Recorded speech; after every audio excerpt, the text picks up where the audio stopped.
Halo teman-teman, balik lagi di Angelin Universe.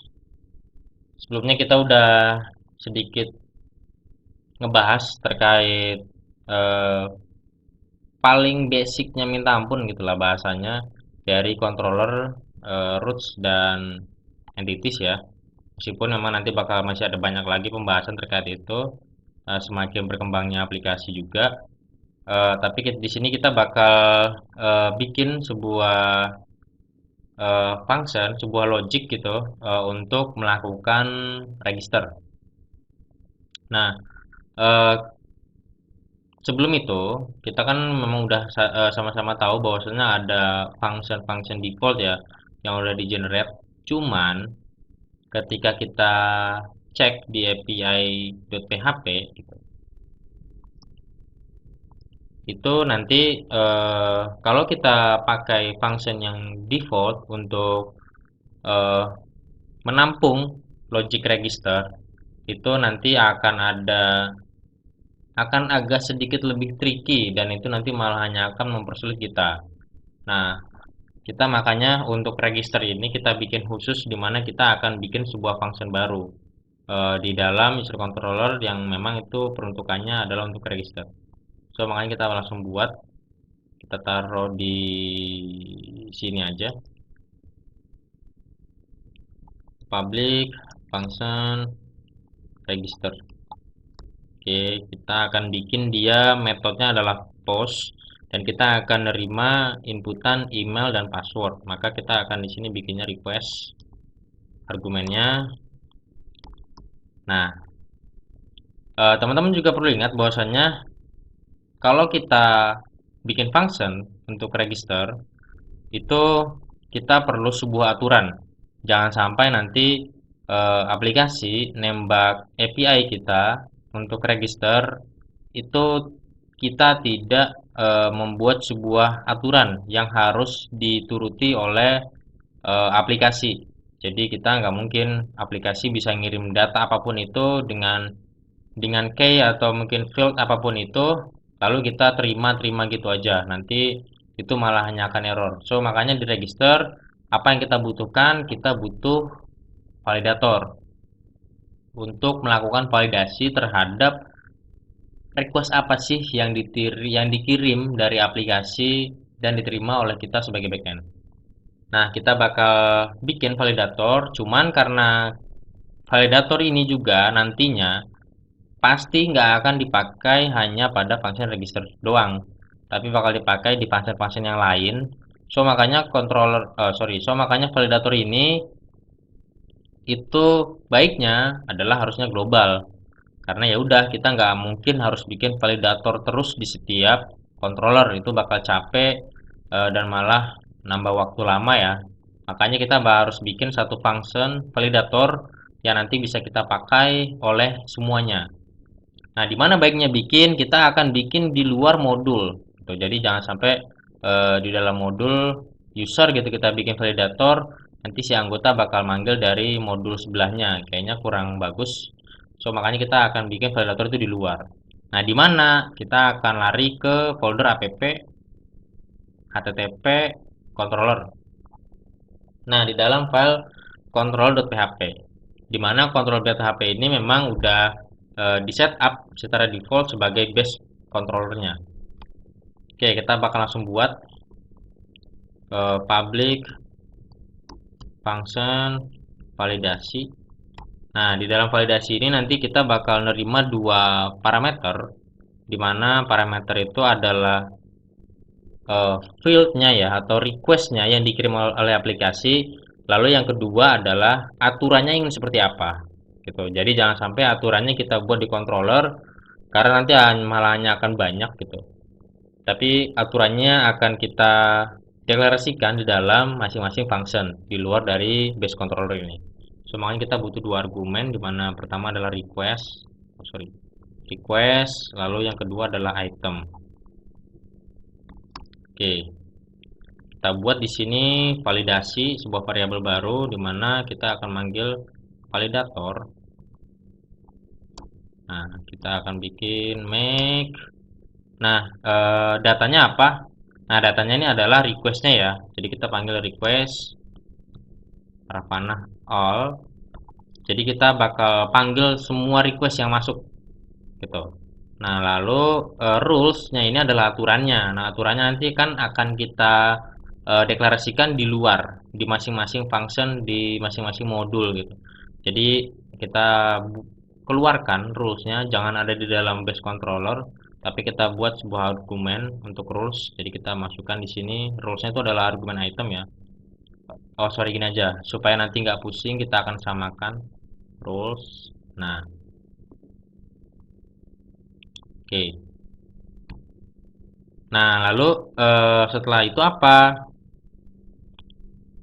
Setelah itu kita bakal cek ya si validasinya. Ketika kita udah bikin, kita bakal cek if atau jika validasi itu adalah false atau gagal, maka kita akan keluarkan sebuah eh, balikan yang nanti diterima aplikasi sebagai permintaan gagal. Nah, eh, ini kan nanti akan responnya berupa JSON ya. Nah, ini kita kayaknya memang harus bikin sebuah function lagi, di mana function itu nanti eh, adalah function default ketika requestnya gagal. Gitu. Jadi kita simpan dulu, kita bikin lagi di sini public function response failure. Oke. Di response failure ini nanti kita akan punya message. Nah, message lalu message-nya kita setup default string kosong ya. Lalu juga ada notifikasi. Oh sorry, bukan notifikasi tapi data. Data di mana nanti mungkin message atau sorry bukan message, informasi error itu kenapa nanti akan disimpan dalam data. Di mana defaultnya dia adalah null, lalu kita akan bikin notifikasi. Nah, notifikasi ini nanti sepertinya kita akan bikin ini berhubungan ya terhadap nanti yang diterima oleh front end supaya nanti front end eh, mengatur respon yang muncul ketika failure berupa notifikasi itu konten-kontennya diatur dari respon backend. Oke, notifikasi kita setup null. Oke, kita return respon karena kita ingin ini JSON.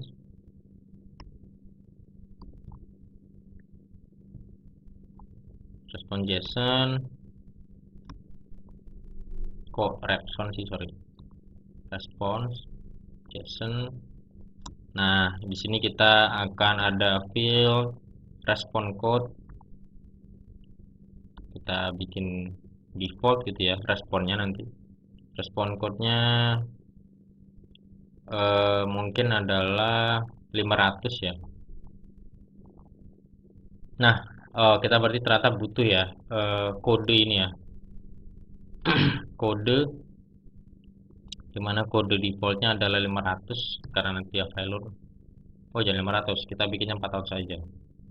400 di sini kita tulis kode nilainya, lalu ada respon message. Nah, ini kita bakal pasang argumen message, lalu ada response data, sorry, data, dimana ini nanti isinya adalah argumen data, lalu ada oh ini ada notification. Kalau di sini kita bikin bahasa Indonesia aja ya, bahasa Indonesia notifikasi. Nah, lalu kita akan atur nanti statusnya berdasarkan kode ya yang udah kita buat. Nah, ini respon failure udah kita buat. Mungkin kita juga bakal bikin respon sukses. Respon sukses kita pastinya defaultnya status code-nya adalah 200 gitu. Jadi kode nggak perlu nih. Kode nggak perlu. Kita bisa langsung masukkan aja di sini 200 karena kalau misalkan berhasil pasti 200. Selebihnya oke, biarin aja sama seperti ini. Nah, kita balik lagi ke validasi yang tadi. Kita tinggal masukkan ya respon failure. Oh, sorry, di sini namanya masih sama. Saya belum ganti. Respon sukses. Oke. Kita return this respon failure. Nah, message-nya adalah validasi gagal. Oke, nah untuk datanya itu nanti kita bakal pasang informasi dari validatornya ya. Berarti adalah validator error, error all. Nah, oke. Semua error yang ada di validasi terjadi kita keluarin. Oke, setelah itu eh, kita keluarin else. Kalau misalkan ternyata berhasil, kita return null. Oke. Nah, ini udah oke, udah cocok dari sisi validasi. Ketika validasinya gagal, dia bakal keluarin gagal. Oke, betul. Kalau misalkan nanti berhasil, dia akan next ya. Jadi nggak akan ada something lah yang terjadi. Dia bakal next. Oke, kita balik lagi ke user controller. Nah, di sini karena tadi kita udah bikin sebuah validasi controller ya, di dalam control base, maka kita perlu nambahin juga controller di dalam construct. So, makanya kita bakal update di sini protected controller. Kita bikin sama aja namanya supaya nggak bingung. Oke, controllers. Nah, ini kita ambil dari sini ya. Hati-hati ya teman-teman dari uh, importnya. Jangan sampai salah ya nanti, karena kalau salah yang bakalan error gitu. Jadi teman-teman harus perhatikan. Kita mau ngambil controller di dalam pet mana sih gitu. Di dalam pet ini nih gitu. Jadi jangan sampai ketukar. Kita bikin controller di sini. Oke, kita ambil. Oke, nah udah kayak gini, udah deh kita tinggal panggil ya si validasi. Cara manggilnya dari function yang udah kita buat, kita karena nanti returnnya adalah tipenya adalah bulan gitu, so makanya nanti kita bakal pakainya, oh sorry, karena nanti returnnya adalah null, so makanya kita bakal pakainya adalah gini, if validasi sama dengan this controller validasi. Nah, ini udah ada validasi request all. Nah, lalu itemnya. Nah, itemnya itu rulesnya, sorry, rulesnya adalah array ya. Jadi kita bakal di bawah aja. Nah, ini untuk rulesnya, dimana kita akan ada email, dan ini adalah required. Lalu ada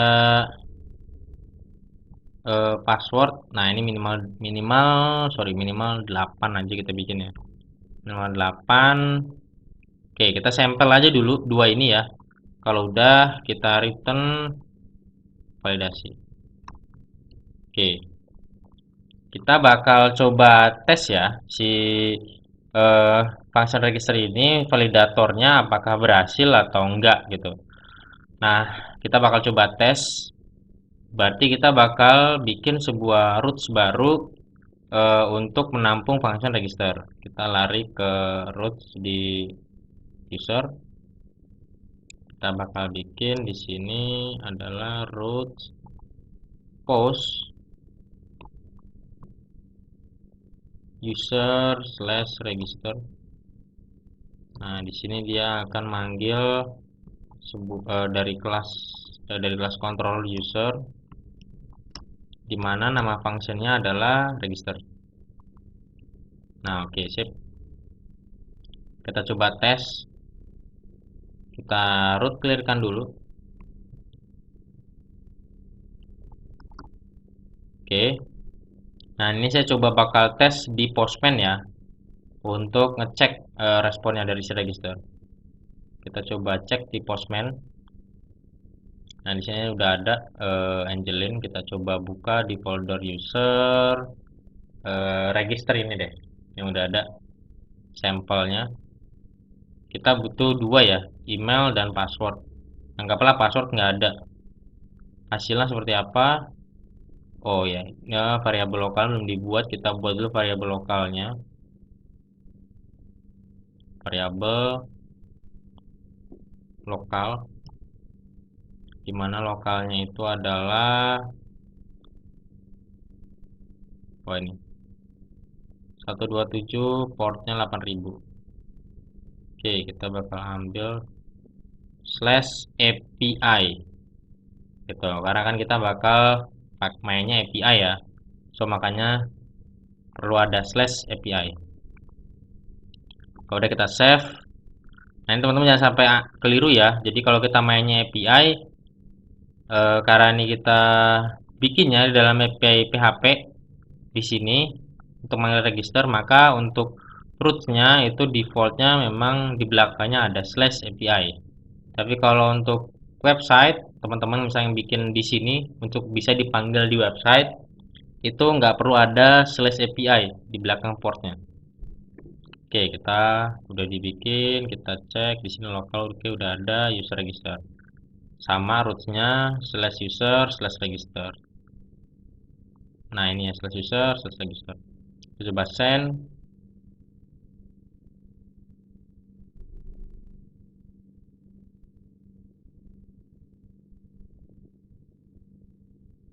Oh sorry, dia sini ngasih tahu bahwasannya call to member function all on array. Oke, sorry, sepertinya saya ada yang kelupaan di controller. Oh ya oke. Di sini dia responnya adalah dia bilang gini, function all on array gitu. Nah ini kita nggak bisa ya. Jadi all itu sebenarnya ada di dalam array error ini. Jadi kita nggak bisa panggil, maka kita perlu sebuah perintah namanya implode. Nah ini nanti kita buat ngepecah gitu, ngepecah supaya nanti bisa dijadikan satu string utuh gitu, atau satu informasi utuh, koma. Nah ini array-nya apa? Nah ini error array. Oke, kalau udah kita coba jalanin lagi.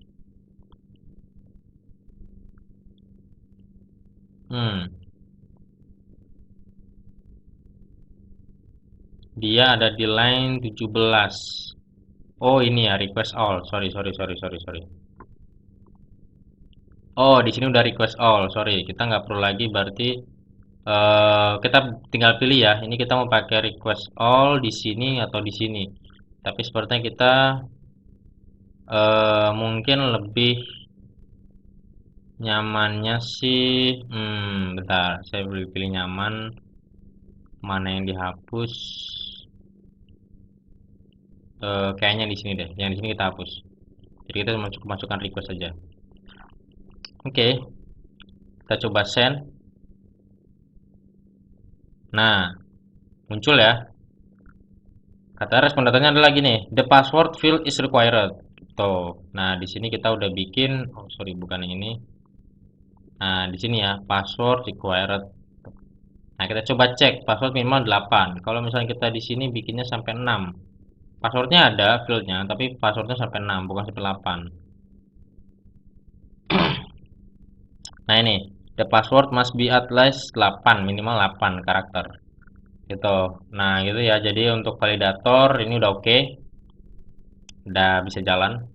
Oke, kita bakal lanjut. Nah, validator udah oke nih, register. Kita coba cek di user tab. Ternyata butuhnya, oh sorry, ada full name juga. Oh, kita coba cek ya. Khawatir mungkin saya kelebihan, saya curiga. Oh, bener ternyata ada full name dan ada font ya. Cuman ini font nullable, jadi bisa diisi bisa enggak, bebas. Nah, kita bakal fokus ke full name aja. Full name karena ini required, kita bikin juga full name. Nah, untuk read password nggak usah ya, read password kita ngambil dari si passwordnya aja. Karena kan berarti read password ya password duplikatnya. Nah, kalau udah kita bikin 3 email, full name, dan password, baru kita proses save, insert di database. Kita pertama panggil try dulu. Ini untuk mengantisipasi ketika ternyata di dalam logic kita itu ada kesalahan gitu, untuk mengantisipasi logic kita supaya takutnya ada kesalahan gitu, itu dia nggak akan meneruskan nantinya. Nah, ini makanya penting juga sebagai blocking ya di sisi backend karena dia langsung berhubungan langsung terhadap database. Jadi kita perlu banyak security-nya lagi. Nah, di sini di catch-nya kita bikin db titik 2 rollback. Oke, teman-teman ikutin aja dulu. Lalu ada db titik 2 begin transaction, lalu ada db commit. Oke. Nah, maksudnya apa sih? Db begin transaction, db commit, rollback itu apa maksudnya? Jadi gini ya, ketika kita mau bikin sebuah logic untuk melakukan transaksi terhadap database, dalam hal ini adalah insert, update, delete, gitu. Baiknya di Laravel adalah kita bikin sebuah deklarasi baru terhadap database. Di mana ketika kita manggil db begin transaction, itu artinya kita memulai koneksi terhadap database, gitu. Kita mulai koneksi transaksi antara backend dengan database yang kita deklarasikan. Nah, di sini nanti kita akan masukkan logiknya, gitu. Logiknya insert, update, delete, bla bla bla semua. Ketika udah beres, baru kita di paling bawah ada db commit, gitu. Commit ini buat apa? Artinya ya udah, ini udah betul, ini udah oke, kita lakukan transaksinya, gitu. Kalau misalnya di sini ada insert, ya udah masukkan nanti datanya ke dalam database. Atau ada delete atau update gitu, itu nanti langsung melakukan transaksi ke database. Nah, di bawah catch di sini ada db rollback. Maksudnya apa? Adalah ketika nanti teman-teman ketemu error pada logic, itu kalau kita nggak pakai db rollback gitu, kadang ada case-case di mana datanya masuk ke database tapi error gitu. Nah, itu kan nanti malah bakal jadi banyak sampah ya di table kita ketika tahu coding kita error, logic kita gagal, tapi kok datanya lolos, datanya masuk gitu. Nah, itu untuk mengantisipasi itu, anggaplah ternyata misalkan gini, teman-teman punya 3 logic yang berbeda gitu di dalam satu transaksi. Nah, logic ini adalah insert gitu. Logic ini adalah delete. Nah, logic terakhir adalah update. Baru di ujung commit. Anggaplah seperti itu. Nah, program itu kan mulainya dari atas ke bawah. Nah, kita pertama-tama program baca nih logic insert ke table, bener nggak? Oh, ternyata benar. Ya udah, kita backend bakal langsung insert ke table, bikin row baru. Nah, ujung masuk lagi kedua, logic delete, dicek lagi prosesnya, bener nggak? Oke, bener, nggak ada yang error. Backend bakal lakukan delete terhadap row yang dipilih di table. Nah, pada saat terakhir, logic update, ternyata codingan kita ketemu error. Apapun itu, entah itu errornya, ternyata ketemu error aja.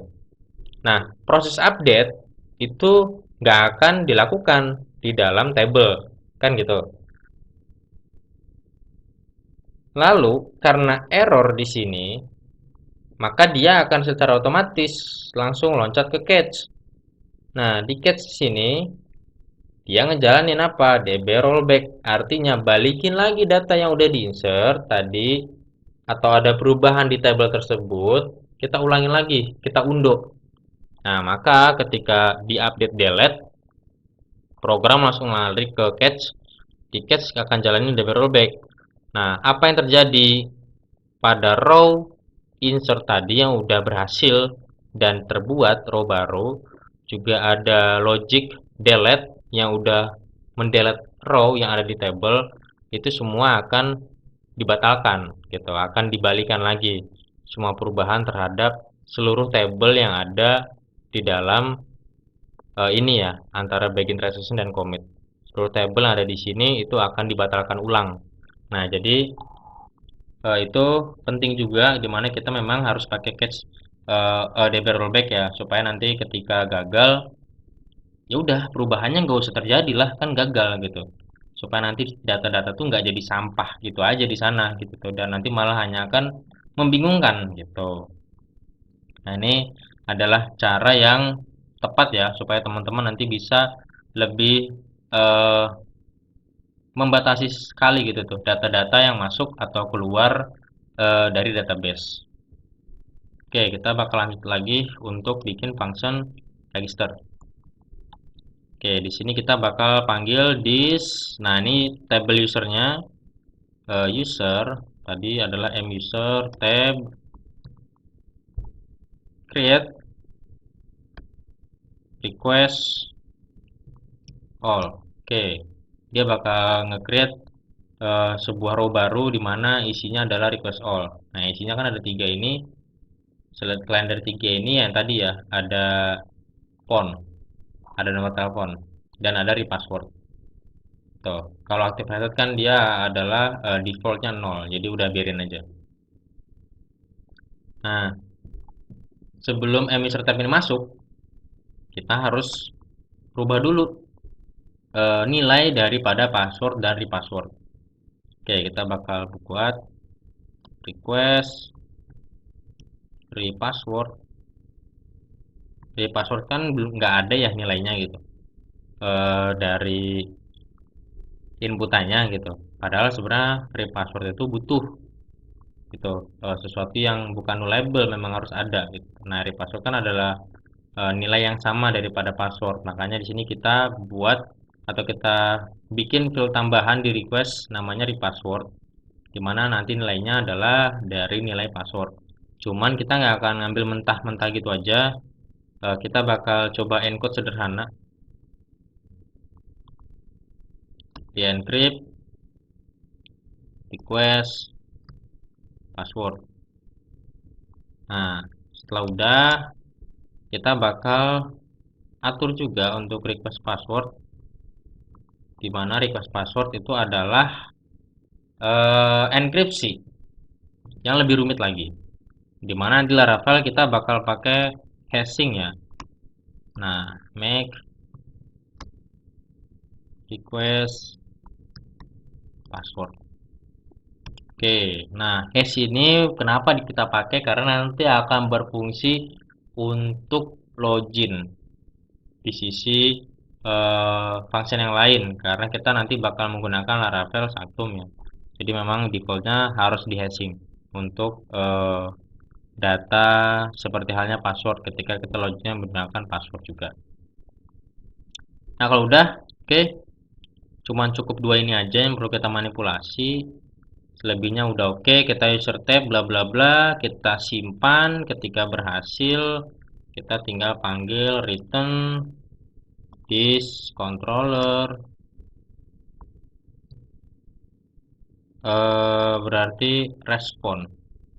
Oke, respon sukses.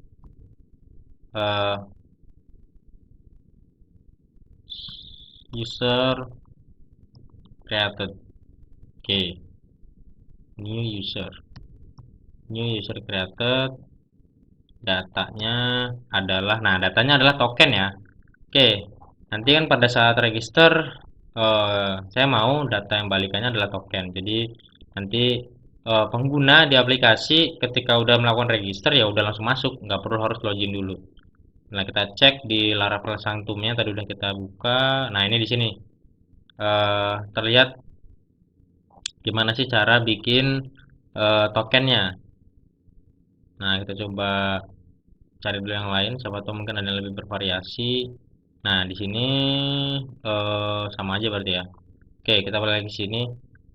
Nah, di sini ada request user create token, nama key dari token tersebut apa. Gitu. Nah, ini kita coba copy token. Oke, kita bikin di sini. token bla bla bla. Oke, kita kasih key-nya misalkan Angelin Universe. Oke, nah ini adalah key-nya. Udah gitu kita taruh di bawah commit. Kita keluarkan tokennya. Nanti bakal masuk ke dalam sebuah array di mana ada field, sebuah objek di mana nanti ada field token dan nilainya adalah token. Nah, tokennya apa? Di sini ada token plain text token. Oke. Notifikasi kita biarkan nol aja dulu. Oke, kita bakal coba cek ya. Kita coba tes register langsung di Postman. Apakah itu berhasil atau enggak? Oh, sorry. Sebelumnya kita lanjut dulu di catch. Kita return this controller respond failure. Nah, message-nya adalah failed. Oke, failed user created. Oke. Di mana datanya nanti adalah langsung dari throwable-nya get message. Oke, kodenya kita bikin 500 saja.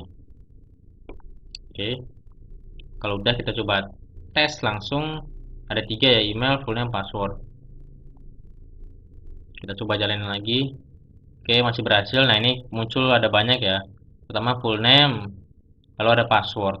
Nah, ini nanti beda. Full name mesti ada, password minimal 8 karakter. Oke, kita ikutin. 8, ini kita pakainya full name. Oke, kita send. Apakah berhasil? Oh, di sini ada info ya bahwasanya eh member function bla bla bla create token 0. Oke, kita coba cek. Oh, di sini ya. Ada request user create token. Kita coba cek lagi di bawah. Ini ketika kita pakai request. Oh, di sini guys. Di sini bisa. Dimana nanti kita bisa panggil ini. Sorry. Nah, ini nih. User token atau user current access token bla bla bla, tapi kita nggak bakal dari request tapi dari user. So makanya kita coba bisa ganti di sini user. Nah, pas kreatifnya kita keluarin dulu user, dimana nanti di sini adalah user create token. Oke, kita coba cek lagi apakah masih gagal. Oh, duplikat entry bla bla bla. Oke, karena dia unik, eh dia ternyata udah ada untuk email ini sebelumnya ternyata guys. Oke, kita coba hapus. Kita enter. Nah, muncul di sini token. Gitu ya. Nah, oh oke, gue inget. Kenapa kok tadi udah ada emailnya? Sorry, kenapa tadi udah ada email yang udah pakai nama PrioS? Ya, kalau kita coba balikin lagi tadi PrioS kita send. Nah, respon sebelumnya kan adalah ini ya. Integrate concern violation duplicate entry PrioS. Kenapa error? Karena kan email unik ya. Jadi nggak bisa sama. Nah, pertanyaan adalah kenapa kok ini bisa lolos? Padahal kan error. Gitu. Kenapa bisa lolos pada error? Kalau kita cek, coba. Nah, ini faktornya ternyata di sini guys. Karena token dibuat setelah user created. User berhasil, udah bikin token. Oh, sorry, udah nge-save nih ke database, baru bikin token. Jadi errornya di sini ya. Errornya setelah nge-add new row baru di table. Tapi kalau kita coba cek ya, kita coba balikin dulu di sini request, kita balikin ke atas. Oke. Nah, jadi generate token dulu baru commit. Nah, di tabelnya kita bakal hapus datanya dari awal lagi. Nah, yang tadi kita tambah ya, kita hapus, kita drop, delete. Oke. Nah, ini udah kosong. Kita bakal coba cek. Nah, ini kan gagal ya. Kayak tadi kita ulangi lagi gagalnya. Create token gagal. Nah, harusnya ini nggak masuk ya ke dalam row. Kita coba cek. Kita coba refresh. Nah, nggak masuk. Oke, good. Berarti tadi memang kita gua salah naruh eh, functionnya. Nah, kita balikin lagi di sini kita bikin sebuah variabel user sama dengan nah di sini juga adalah user. Oke, udah bagus. Nah, ini register udah jadi ya. Lebih rapih, lebih terstruktur, lebih jelas dan mudah dibaca. Oke, lanjut setelah register kita bakal coba login. Oke, kita bakal coba login. Nah, login juga itu kita akan bikin sebuah function khusus ya. Jadi terpisah. Kita bakal bikin di bawahnya public function di sini apa namanya? Register. Oke, kita bikin login. Login juga akan pakai metodenya post karena dia ngirim data. Request. Nah, di sini kita kasih validator lagi. Jadi jangan sampai asal-asalan mereka masuk ngirim data. Cuman di sini kita login nanti bakal pakai email dan password. So, makanya kita hapus. Oke. Di sini kita kasih try lagi.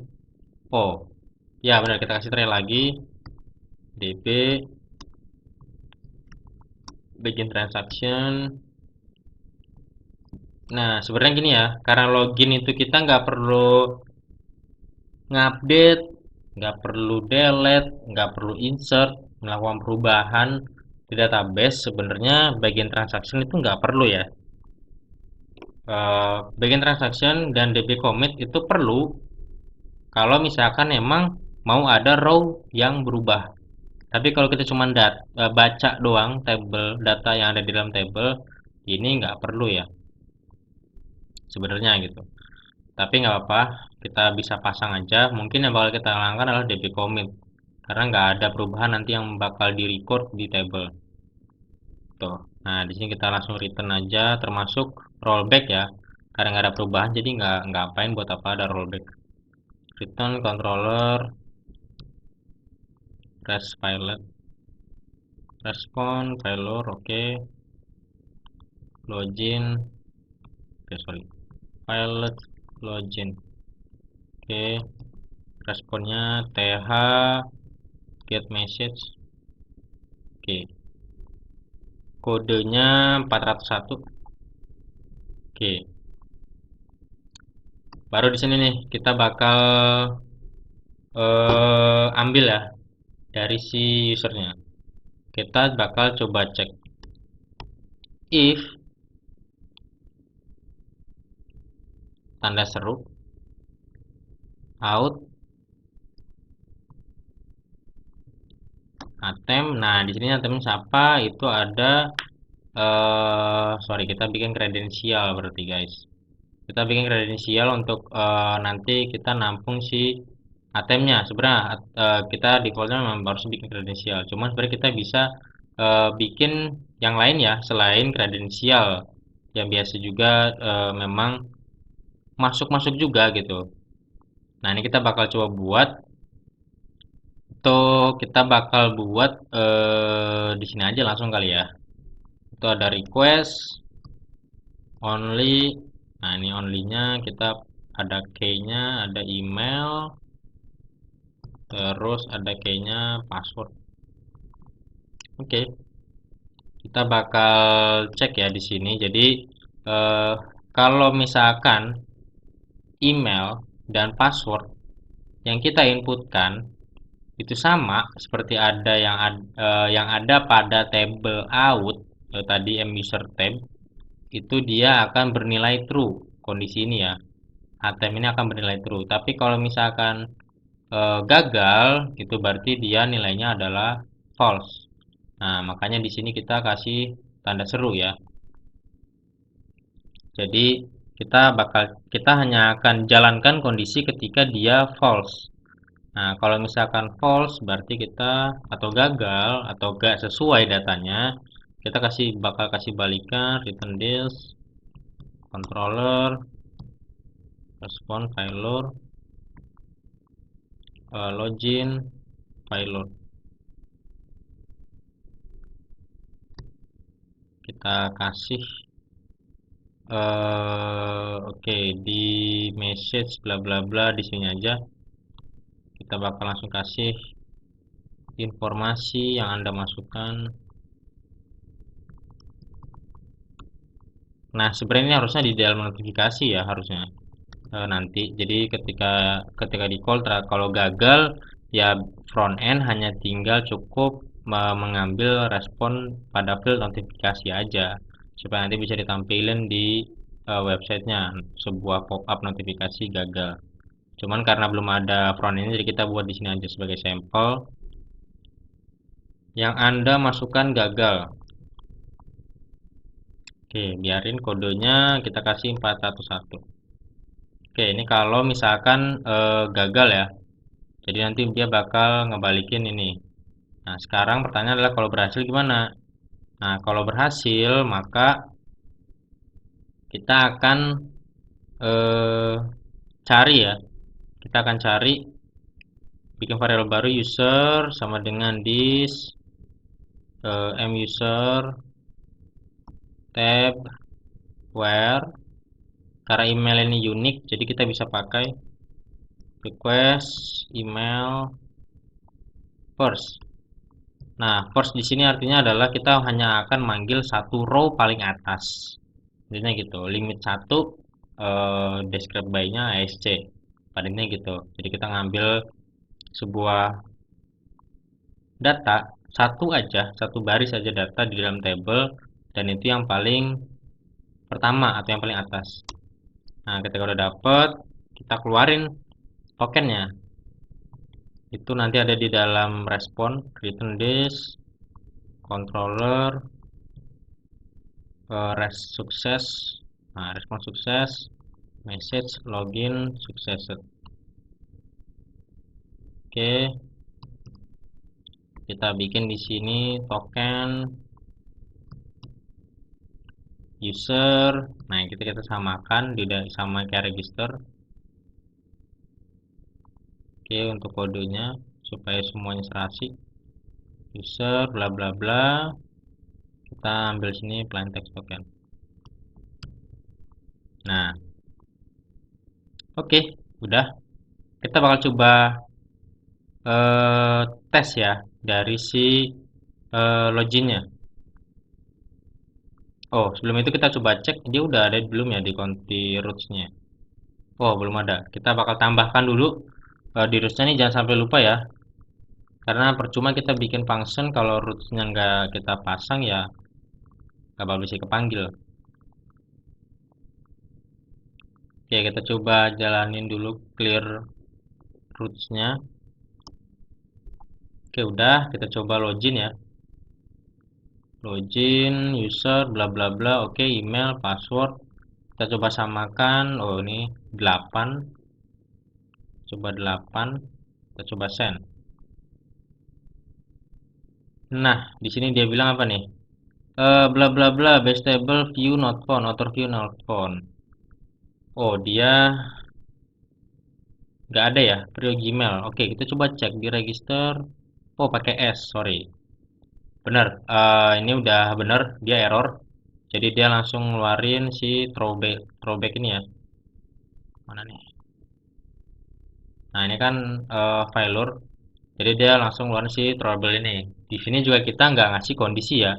Ketika usernya itu ada atau enggak, ya terserah gitu. Kita nggak ngasih kondisi. Kita cuman ambil aja. Mau ini nilainya 0 atau ternyata ada gitu ya udah, tetap jalanin. Nah, harusnya nanti memang idealnya kita kasih kondisi ya.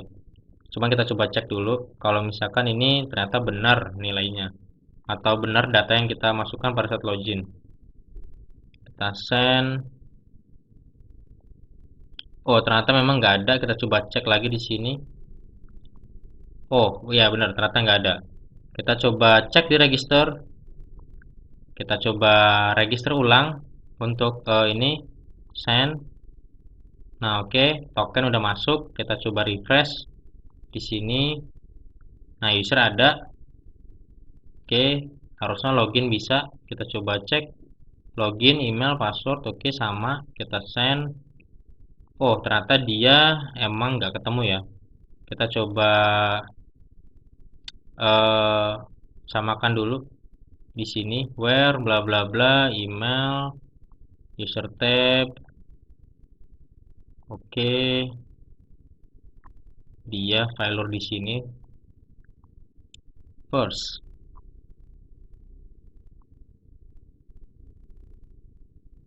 Kita coba cek dulu sebentar.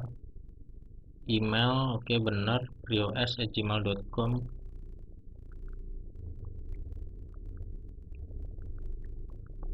Di sini juga sama, prios@gmail.com.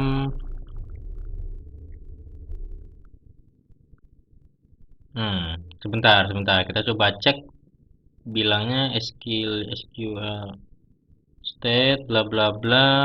Oh, dia ke users ya. Padahal kan model kita itu table kita nggak users tapi user tabs ya. Nah, ini kayaknya ada yang keliru. Kita coba cek sebentar, coba inget-inget. Oh, sepertinya di sini. Saya tahu. Kayaknya di config out. Nah, oh iya benar guys. Benar. Nah, di sini belum kita rubah nih ternyata. Makanya dia masih ngarahnya ke user, sedangkan usersnya itu ada di sini. Gitu. Oke. Kita coba ganti ya arahnya ke modul punya kita, modul user. Oke, kita ganti di sini modules. Oke, slash user entities. Nah, ini kita ganti slash user tab. Oke, udah kita coba config-nya kita clearkan. Nah, oke, kita coba tes lagi. Enter. Nah, berhasil. Login sukses. Oke. Jadi ternyata tadi kelirunya kita adalah kita belum mengarahkan atau mengubah dari default Laravel untuk autentikasi usernya. Jadi tabelnya masih ngarah ke user. Nah, ini nanti kita perlu ganti ya. Jadi nanti teman-teman harus ganti juga di sini ketika teman-teman pakai modul. Oke, kita udah punya dua function, ada function login dan function register. Kita besok bakal atau mungkin nextnya kita bakal coba lanjut lagi untuk detail update dan juga mungkin eh, get all ya paling ya, mungkin get all user. Oke, mungkin buat video kali ini cukup segini dulu, nanti kita bakal ketemu lagi di next video.